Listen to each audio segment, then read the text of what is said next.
Хүмүүс ямар шалтгаанаар шилжин сурчдаг вэ? Энэ үйл явц нь янз бүрийн шалтгаанаар үүсч болох бөгөөд хамгийн түгээг нь 6 шалтгааныг нэрлэе. Эдгээрийг түүхэн дараалал жагсаавал 1-р ус, хоол хүнсний хүртээмж. Цэвэр ус газар тариалан эрхлэх боломжтой, ан агн үрхийг мал амтан өсөх боломжтой газар нутг руу өгөх. 2-р нь цаг агаарын нөхцөл. Илүү таатай, дулаан эсвэл сэрүүн урамсгалтай газар руу нөхөх. 3-р нь байгалийн гамшиг.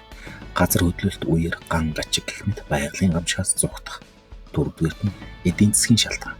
Амжиргааны нөхцөл сайжруулах, ажил эрхлэх боломжийг эрэлхийлж нөхөх. 5-р нь улс төрийн шалтгаан. Дайн, үемээ самун, мөргөл доон, улс төрийн хяналт, хавчлагаас зугтах. 6. Нийгмийн шалтгаан. Гэр бүл, боловсрол, эрүүл мэндийн үйлчилгээ зэрэг шалтгаанаар шилжин сурчдаг байна.